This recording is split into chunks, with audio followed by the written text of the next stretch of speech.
think a lot of people have this notion that grit is, this macho kind of person that, I'm going to really muscle through this. Now, some people can, but there's a lot of people that cannot. Welcome to 𝘏𝘏 Money Mindset, your weekly dose of inspiration and insights to ensure you enjoy each step of your journey. Whether you're saving for the future, planning your next big adventure, or simply looking to add more joy to your life, you've come to the right place. Now, let's dive in. So many of us hit seasons where life feels heavier than we ever imagined, where loss, fear, or frustration quietly suffocate the goals we once believed in. But what if those moments weren't endpoints, but turning points? Today on the 𝘏𝘏 Money Mindset, we're joined by Lara 𝘏𝘏 the globally recognized grit development and leadership performance expert who transformed homelessness, unimaginable grief, and near death into a blueprint for unshakable resilience. Her global grit system is helping CEOs, athletes, and everyday people rise stronger, think bolder, and grow without burning out. If you're ready to step out of survival mode and into a life fueled by purpose, grit, and unstoppable momentum, this episode is your spark. I'm Larry Sprung, your host for the 𝘏𝘏 Money Mindset and founder and wealth advisor of 𝘏𝘏 Financial. Let's dive into the show. Well, I am excited today to have Lara Johnson, also known as LJ, who happens to be one of the most requested speakers on the topic of grit. And that's something we all need. Grit helps us all grow. So, Lara, welcome to the show. Hi, Larry. Very nice to be here. Thank you for sharing your wonderful audience with me today. Yeah, thank you so much. Now, we're going to talk a lot about what you're doing today, right? And your how you talk about grit and share this with those that need to hear it most. But before we go down that route, can you share a little bit about your background? What led you up to that? I mean, what was your entrepreneurial journey like up until that point? Well, Larry, we probably need a few hours for that one, so I'll try and shorten it as best I can. Fair enough. As you introduced me, I'm Lara 𝘏𝘏. I'm known as the Grit Girl. I'm a leadership, sales, and human performance coach, and I'm actually known as a grit development expert. So I'm brought in to help develop grit, not just talk about it. How did I get there? Gosh, that is a very long story, but I'll give you a brief version. 9 years ago, I actually left, as you can tell, I have an accent, and I left my home country, which was England, not Australia, like everybody thinks, but it was England. And I decided to come on a venture to prove to people that if you have the belief in yourself, that you'll be motivated to act, right? And when you're motivated to act, it's going to alter how you process, how you think about things, essentially reframing how you view a situation. And when you can alter your brain processes, you can actually adopt a growth mindset, and then you can apply the very thing it is you're trying to learn in the first place. Well, for years, I had been surrounded with people that had a very fixed mindset, and that's just not who I am. I come from a family, not of entrepreneurs, but I do come from a pretty disciplined family. A family that had deep belief that, you work hard, you are smart with your work, and you really set out to achieve whatever it is you want to achieve, you will get there, right? Yeah. But I had to surround myself with people that I wanted to grow with. And I've always said, if you want to be a lion, you have to train with them. Right. So how do we create the belief in people for it to be motivational to others to actually continue doing what it is they're trying to do? Well, you have to take a step back and realize you've got to change your environment, because there's 3 different learning styles. There's through listening, through visual, and through practical. Most people will fail at the practical because they have fears, right? They have fear of imperfection. They have fear of failure, fear of the unknown. I think we can all relate to one of those 3. And even though I had a fear of the unknown, which I put my hands up, I absolutely did, I decided this is something I have to do. So I up and left my country, came over to the US because I'm a big believer in the US culture, that there's a lot, obviously the American dream was very kind of embedded in me from a young age. And I love the people that I met, right? The culture and so forth. So when I came over to the country, I said, well, if I'm going to do this and prove to others that anything's possible, I had to do it completely from scratch. So essentially, I forced myself to be rock bottom again. And that's something that not a lot of people would do. But the truth is, I was actually a very successful sales director over in the UK, and I helped build companies, grow sales teams, and ultimately change the way that businesses performed. And I said, but in a way, it's cheating if I come to the US and I have money. So I decided to lock it away. I didn't have any money at all. I couldn't touch it. And I said, okay, I'm going to do this completely from scratch. Nobody knows me over here in the US, even though my name was starting to get known in the UK. But I said, you got to start somewhere, right? So I was a nobody. I was a nobody. And it's very interesting. Actually, I've talked about this before, that you never know someone's chapter. You don't know what they've been through. You don't know what's going to be laying ahead. And you should never treat somebody as a nobody ever in your life, because you don't know where they're going. You don't know where they've come from. You don't know their story.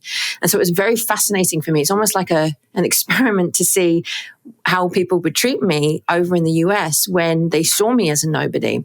So I forced myself into having nothing, and I was actually homeless for a while. I didn't have anywhere to live. I stayed on people's couches. I knew one or two people over here, and I kind of built my network from that. And there were times when I couldn't eat. There were 3 days I didn't have any money to eat. It was a choice between having a roof over my head or food on the table. And my family did think I was nuts. I had quite a few members of them saying to me, what are you doing? Get back on a plane, come back to England. You can walk into a 6-figure salary. But I said, no, that's giving up. What message is that giving?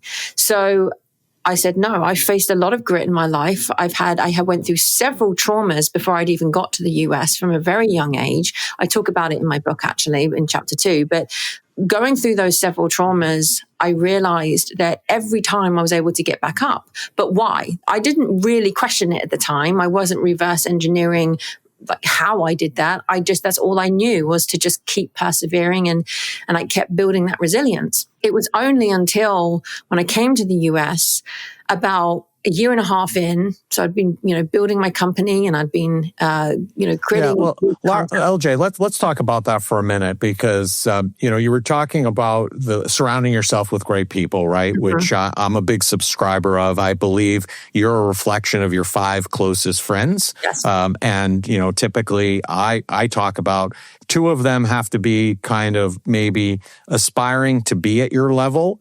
2 of them have to be above your level, and then 1 has to be like a moonshot away. So you can really mentor, learn, educate, and really have something to have a vision to strive for. And it sounds like, when you came here, you mentioned, being homeless, coming here with nothing. So how do you end up at a point where you come here with nothing, zero, you start building a company and you go from 0 to $1 million in revenue in 1 year? How does that happen? That $1 million in a year didn't happen the first year I came to the US. That happened a few years into my time in the US. And that was owing to a huge tragedy that happened in my life, and it changed my mindset on everything. The one true core thing I had in me that a lot of people may fail along the way to keep a light, if you will, is belief.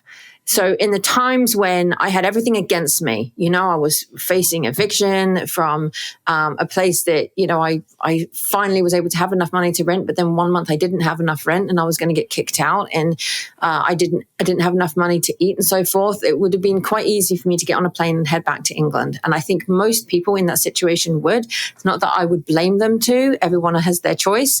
But I decided that was not for me, and I was going to keep pursuing. And I just had this real core belief that I said, Lara, you have been through so much in your life that you absolutely can ignite this and continue, and you'll find a solution. And that's the thing. When we're in hard situations, whether it's because you're lacking the funds to continue doing what it is you're trying to do, whether you're facing real hardship, maybe you're facing bankruptcy, maybe you're going through a divorce, maybe you just lost your job, whatever it may be, you have to learn how to reframe the situation. That's essentially what I did. I didn't realize it at the time, but I started looking at things differently, because if you focus on the negative, and by the way, 80% of your thoughts are negative and 90% are repetitive.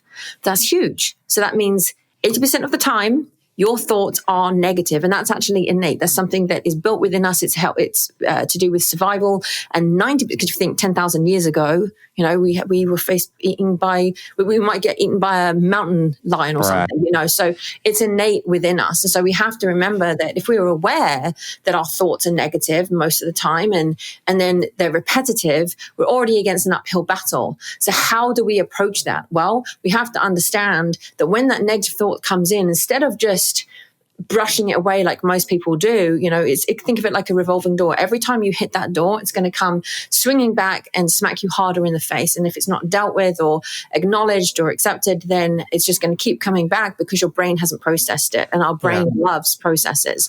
So Lara, let's talk about how listeners can really, take this to heart and implement it on their end, right? How can grit, because this is what you do every day. How can grit really help people thrive? Well, how does that help them? Yeah. Okay. So I will just going back a little bit, about 18 months into my journey, and this is how the grit system developed and how it can help so many other people. But 18 months into my journey, I got married and I ended up having 3 beautiful children, all boys. And unfortunately, about 4 years ago, the greatest tragedy of my life happened. And I'll be perfectly honest, and I think a lot of people can relate to this. You go through life, you go through some hardship, and when you get through all that hardship, you think, great, finally I've made it, or finally I'm, managing to get through this without having to be in my fight or flight status, Well, in this case, 4 years ago, the greatest tragedy of my life happened. And my youngest son, Jack, passed away. Oh, I'm very sorry about that. Thank you. And that night, I remember so vividly, I nearly passed away as well. I nearly joined him with that. And it was the biggest challenge I've ever faced in my entire life. Now, I've been through some serious trauma, and I don't have time to talk about it today on the podcast. If listeners want to learn more, they can pick up a copy of the book, Hunt or Be Hunted. But otherwise, this, I'm telling you right now, was the biggest tragedy of my entire life. Nobody ever expects, no parent should ever go through having to deal with the death of their child. And he was just a baby. And so I was rushed to hospital. My son had already passed away, and they hooked me up to all these machines. And I suddenly remember sitting bolt upright in the hospital bed, and I just kind of bellowed out and said, "Get me water, I'm going to die." I just felt like everything was draining from me, everything. And what was happening was I didn't have enough blood in my body for my heart to pump around. So my organs had started to shut down one by one. And in this very moment, I knew that this was it. I thought, well, this is how I'm going to die. And it sounds morbid, but the quicker that you can acknowledge and maybe accept that something's going to be inevitable and happen, the quicker you can actually try to find a solution to help divert it, because you don't want to waste your brain power on thinking what's about to happen. You want to use your brain power on how do I get myself out of this situation. So as this process was unfolding, and suddenly I see the crash cart being brought in, the nurses were screaming for an emergency blood transfusion. And all of a sudden, within, a few seconds, I see half a dozen doctors and nurses around my bedside and seeing very concerned faces. And suddenly my blood pressure dropped all the way down to 53/37. And to be honest, I don't even know how I was still conscious at that point. My pupils had stopped dilating, and my vision has started blurring. My hearing has started to go muffled, and my speech has started to slur. And it was in that moment I knew immediately. I was like, okay, Lara, you have 2 options. Number 1, you either accept it and you die. Number 2, you accept it. You're probably going to die, but you have to trust, have the belief, right, that you're going to, that they're going to bring you back. Now, how did I create that belief that they were going to bring me back? What did I say earlier? We have to change our environment in order to create the belief. So I couldn't change my environment physically, but I could change it mentally. So I knew I had about 8 to 10 seconds before I was about to flatline. And so in that very short, brief period of time, I used a technique on myself that I've taught a lot of other people called the 5, 4, 3, 2, 1 technique. And I transported my brain into thinking I was back at home with my living kids, who were only 2.5 and 1 at the time. And I said, okay, what are the 5 things you can see? What are the 4 things you can hear? What's the 3 things you can feel, 2 things you can smell, and 1 thing you can taste? And as I did that, my brain started to think I was in a completely different environment, which helped reduce my anxiety, which helped slow my heart rate down, which allowed the nurses more time to figure out how to get the 16 gauge needle into my collapsed veins with the blood that saved my life. And my life was saved. I was rushed into surgery. But what a lot of people don't talk about, no matter what tragedy has happened or come your way, doesn't have to be as severe as what I've just described, but it could be something that's even worse, right? But whatever happens in your life, a lot of people do not like to face the aftermath or talk about it. And that's actually where a lot of the changes will happen, and it will shape how you approach different situations. And it was during this period of time, it was about 4 months after this happened, that I suddenly realized, and I said, I woke up one day, and by the way, when I woke up from surgery, the first thing that I was asked was, do you want to have your son buried or cremated? Here's a death certificate. Which funeral directors do you want to use? Imagine that, a mother that's just lost her child 12 hours prior, nearly lost her life, never got to see, nearly didn't come home to see her other babies. And I'm being asked these questions. And quite frankly, the doctors, they're very logical in their thinking, and there's no emotion behind it. And as human beings, we have to acknowledge that we do have emotion and we do have logic. And that's where a lot of people, especially in the corporate world and in business, and I've been in business for over 20 years. So I fully understand that the people that you work with, whether it's leadership, sales, operations, HR, whoever it is that you're surrounded with, you are always going to be dealing, even in your family, right? You're always going to be dealing with people that are either logical or emotional. And they're going to have more of a dominant trait. So they're going to think, they're going to make decisions from their gut, or they're going to make decisions using facts and using their head. There's no right or wrong. There's different situations, but I always say if you can marry the two together, you're going to be far more gritty and be able to pull from different types of grit, which is what I'm getting to right now. Is those months after the aftermath, I woke up in my son's bedroom. I walked into the bathroom and I looked at myself in the mirror, and there was sunlight just streaming in through the window behind me, and it bounced off the mirror and onto my face. And I suddenly realized it was like a light bulb just going off. And I suddenly realized that, I got to wake up today.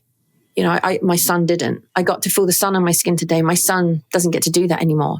So stop making this about you, right? That's what I said to myself. Stop making this about you. It's about others. What are you going to do with what you've been through, that pain, that grief, that trauma? How are you going to use it to help empower so many other people? And that's the same in leadership, right? It's the same no matter who you are, what you're doing. It's the same in any situation. What are you going to do with everything you've been through? Any type of challenge, any type of change, and how are you going to use effectively the grit to be able to help others change their lives, change the way that they think about situations, change performance. And that's ultimately what I did, because I realized that most people that knew me as a go-getter, somebody that gets things done. But I was struggling with reframing the situation, because my solution to this was I want my son to be alive, and that wasn't going to happen. And often in challenges, many people will say to themselves, I don't know how to get out of this. And they sink lower and lower into a black hole because they feel like they're drowning and they don't know how to get out of a situation. But it's only because they're not looking at it in a way that help them, right? They're allowing all that negativity to come in. So, LJ, thank you for sharing that with us. And, I am very sorry for your loss, but you clearly are somebody who has grit and knows how to utilize it to your advantage. And I see why you have the ability to help leaders and leadership teams and really everyone to be more gritty. So thank you for sharing that. Let's pause for a moment. What actually brings you joy? It's something most people never think about, yet it shapes how your life unfolds. You're busy. You make responsible choices. You even plan ahead. But have you slowed down long enough to ask if what you're building supports a life you enjoy living? That's the reason I built my YouTube channel, to help you bring more joy to your money journey. Sure, we'll talk about all the essentials, but my real goal is to help you connect your finances with what brings you joy, because money is the tool that funds the moments that matter. If you want to explore that connection more deeply, visit my YouTube channel at Larry Sprung. I want to take a little pivot for a second, because you mentioned the book a couple of times, Hunter Be Hunted. What do you hope readers will take away from the book? What was your why behind writing it? Well, the why behind writing it is because so many people out there talk about grit, but no one talks about developing it. Like, how do you actually develop the grit? And so a lot of people out there think that you're either born with it or you're not. And that's a complete myth. Everybody actually has grit. Think of it when you were a baby, you learn how to walk, how to talk, how to crawl, but you fall down so many times you don't remember, but you get back up each time, right? And why is that? Because we have grit as small children, as babies. It's just innate. So what happens between that time and the time that we're adults, with people that are super successful in what they do and others that have either fallen short or they've lost the belief along the way or whatever's happened, right? And oftentimes people will blame so many other factors or blame others. And the difference between when you were a baby to who you are today is the environment that you're in, right? So it could be the environment you grew up in. It could be the environment that you've chosen for yourself as an adult. But I will tell you this, it doesn't matter where you are in the path in life, you can develop grit. You have to make a conscious choice that you are going to and that you want to. And what the book teaches is the actual global grit system, which I know we don't have a lot of time for me to go into today, but in a nutshell, grit I use as an acronym. So it's get it done, reframe thinking, impact others, and take responsibility. And those are the 4 core main principles of the global grit system. But I also want people to understand that there's 4 types of grit. There's not just one type of grit. And I think a lot of people have this notion that grit is, this macho kind of person that, I'm going to really muscle through this. Now, some people can, right? Some people can do that. But there's a lot of people that cannot, and they can't relate to that. And the more you try to instill that in your team, and that's what you're trying to teach grit as, the less likely you are that you're going to achieve the performance that you desire from them. So the global grit system teaches that there's 4 elements of grit and there's 4 types of grit. There's the go-getter, the reframer, the innovator, and the trustworthy titan. So I developed an assessment called the Grit Type Indicator to help people understand where they fall on that scale. Are they a go-getter mainly? Are they a reframer mainly? Like, which is their dominant trait? And then where do they fall on the other traits? The reason that's important is because it's creating belief that every single person has grit. You just have different levels of it. And depending on the situation, depends on which grit type you need to pull from. And you can learn it. Just like in my situation, I struggled with being able to reframe because I'm a logical person. I was struggling with the emotional side of it. But once I learned how to control that emotion, because think of it like this, every thought process you have changes the emotion to that thought. And that emotion will drive that behavior. So you have to understand that, look, if you can, understand all the 4 different traits of grit, and then you learn how to develop them, which is obviously what I do because I, keynote speak and give workshops and I have programs in this. The book essentially gives you the foundation, gives you an outline of it. And then my work in person or virtually is what provides, the nitty gritty, the practical side Details, to it. The book is like the theory. Yeah. Right. Yeah. So, one of the things I've heard you and your husband both talk about the importance of who your spouse is. And my wife and I talk about this all the time, especially as entrepreneurs and business people. Why is it so important to choose your spouse wisely? Quite simply because your spouse will directly impact your future. It impacts your energy, it impacts your mental health, and it will impact your legacy.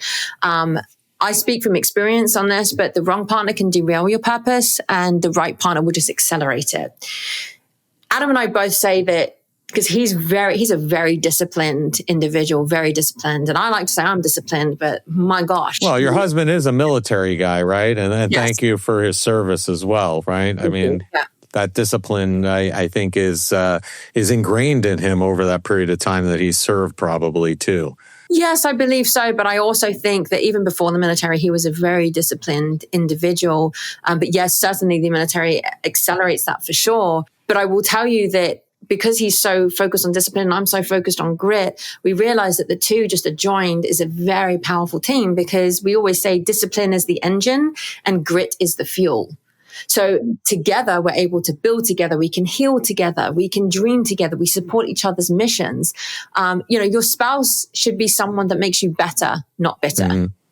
I agree with that wholeheartedly. And I think that, that's been something that has been the special sauce for my marriage. We just celebrated 25 years. So, congratulations.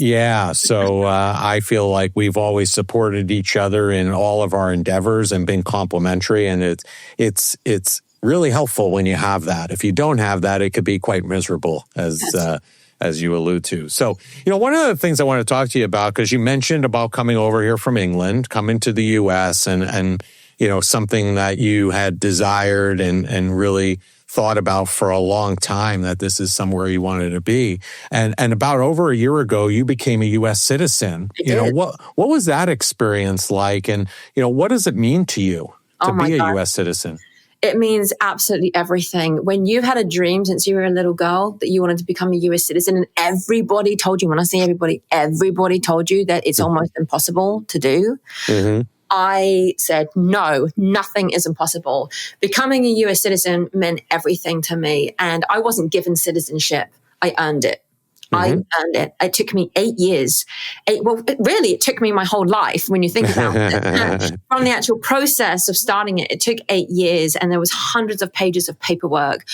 There were interviews, there were tests, a promise to contribute to this country with everything I've got. And I felt like I was proving that because I started a company to help employ Americans. And I wanted to teach others that the American dream really is alive. Listen, I came to the country with nothing. I had no social security. I had nothing. I couldn't work for anybody. So anybody out there that says they can't get a job, listen, if you're struggling to get a job, why don't you focus on ask yourself, what's your purpose in life? What's your mission in life? Why don't you create something around that? You can create a business. You can create your own job, because that's effectively, I didn't have a choice, right? I did not have a choice. It was either that or I'm going to be homeless and hungry, not just for a few days, but for a lifetime. So I had to make that conscious decision. And I just remember, when I stood in that room when, I was taking my oath, and I had to, raise my right hand, and it just, I'll be honest, it felt like the ultimate definition of grit. It was commitment, it was sacrifice, it was responsibility, it was gratitude. And there were things I had to give up. I never got to see my granddad ever again. I had to say goodbye to him over FaceTime. And when I say goodbye, I mean he passed away. And I never got to see him again because I couldn't leave the country during that period of time, because I was adjusting what's called adjustment of status.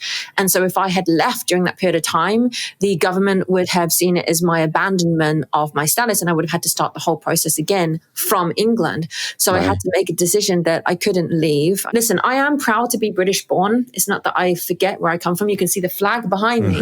Yeah.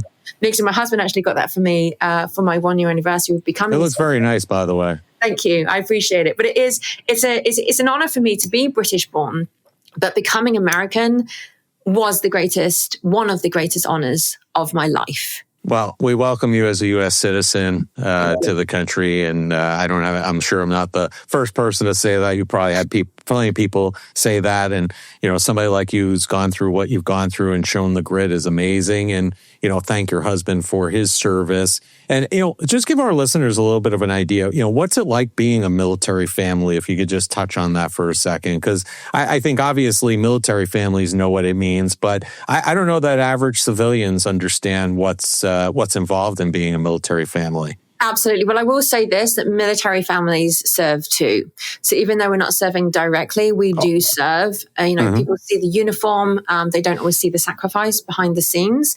There's nights alone, there's missed milestones, there's constant uncertainty. You're carrying the weight so, our soldiers can carry theirs. And it's just when obviously I've been married before, and I've been married to military before. And during those deployments, I remember very vividly having to be the strong one, the one that held it all together back at home. So when they come back, you haven't got to burden them with anything more of, because they've obviously gone through their own thing, and you need to show major support for them. And I would say with my husband, he's a U.S. Army senior non-commissioned officer. He was a drill sergeant for a few years. He just dehatted actually recently. But he, in my opinion, he shapes the next generation of soldiers, and I would tell you that military families, and I know so many other military families, I've been honored to help, even with little children whose both parents have been deployed at the same time. They try not to do that too often, but it does happen. And I have worked with little children to help them understand. But military families are resilient, they're adaptable, and they're stronger than people will ever understand. Yeah, gritty all around. I mean, Yes. right in your wheelhouse, right? So, Yes, definitely. Listen, LJ, it's been great having you on the show. We end each of our shows by asking our guests the same final question, because this is the 𝘏𝘏 Money Mindset, and we are all about joy. Yes. And that is, you're the grit girl, I'm the joy guy. So what did you do today that brought you joy and put you in the right mindset for success? Well, I started today like I do every day. I start my morning with intention. I start my morning with gratitude. I have a moment of stillness before the chaos happens, as I like to call it. I'm up very early. I am an athlete, always love to train and work out in the morning. And I will tell you that taking, even if it's 30 minutes of your time, I typically take about an hour of my time in the morning, but it's a reflection of what happened yesterday, what happened, the past week, what's going to happen today, and what are you going to do today to help you to get you to where you need to be tomorrow. And that's what helps ground me, right? It's so easy to think of the future and think, well, I've got 1,000,001 things to do. And often that's when we get overwhelmed. Take the time, be present, ground yourself with those thoughts, and always say, what am I doing today to get myself to where I want to be tomorrow? And what's the one task that you have to do? And so I wake up every day grateful that I'm alive. I have immense gratitude for that. And I've always lived by the same mission from the very day that I nearly died in that hospital bed. And I made a vow to myself that if I make it through this, I will promise to impact at least one person for at least one day for every day that I'm breathing. And I have never looked back on that at all. I live by that every single day. And you mentioned about joy, Larry, and I say, well, joy and clarity and action, that's what creates the momentum. You throw grit into that, it's a winner. So there you go. Excellent. Well, thank you for sharing that. I appreciate that. And LJ, we're going to have all of your information in the show notes, but if people want to learn more about you, connect with you, learn more about the grit system, what's the easiest and the best place for them to do that? Well, there's a few ways. One of the things I will say to people, and I like to give this away to anyone that's taken the time to listen and they want to learn more about the Global Grit System. If they simply text the word grit to 33777, they will get access to my free Grit Global Accountability Guide. And that just gives an overview of the grit system. There's some exercises in there too, in terms of what you can use as a workshop. And it's absolutely fantastic. It's completely free. I give it away as a thank you for listening. So just text the word grit to 33777 and you'll gain access to that. And then obviously you can contact me you can link up with me on LinkedIn, or you can go to my website, official Lara J, and that's Lara, no you, officiallaraj.com. And you can contact me that way as well. So multiple ways. I'm on obviously social media. You can follow me on Instagram. It's at official Lara J. Go to LinkedIn, go to the website, or text the word grit to 33777 and gain the Global Grit Guide that way. So yeah, multiple ways. Awesome. Well, be sure to text and get the Global Grit Guide. We appreciate you taking time out of your busy schedule, LJ, to share with us and our listeners today. I appreciate it greatly, and enjoy the rest of your day. Thank you so much, Larry. And thank you for sharing your wonderful audience with me today. LJ, thank you for sharing not just your expertise, but your heart, your courage, and your remarkable grit. Your journey is a reminder that even in our darkest seasons, strength is still forming beneath the surface. And to everyone listening, I hope today's conversation gives you permission to step forward with more resilience, more purpose, and more belief in what's possible. Thank you for spending this time with us. Lara L.J. Johnson and all she's up to can be found across most social media platforms. All the contact information needed to find them can be found in the show notes. Thank you for joining us on this episode of 𝘏𝘏 Money Mindset. Remember, it's not just about the money, it's finding joy in the journey and embracing the right mindset. If you love the show, be sure to subscribe, rate, and leave a review. Don't forget to follow along for more tips and inspiration. Please visit the social links below to connect with Larry or his guests. Until next time, keep smiling, keep thriving, and remember to think about, what did you do today that brought you joy? The opinions voiced in the 𝘏𝘏 Money Mindset Show with Lawrence Sprung are for general information only and are not intended to provide specific advice or recommendations for any individual. Past performance is no guarantee of future results. All indices are unmanaged and may not be invested into directly. Investing involves risk, including possible loss of principal. No strategy ensures success or protects against loss. To determine what may be appropriate for you, consult with your attorney, accountant, financial or tax advisor prior to investing. Investment advisory services offered through 𝘉𝘏 LLC, an SEC registered investment advisor. Guests on the Midland Money Mindset Show are not affiliated with 𝘉𝘏 LLC.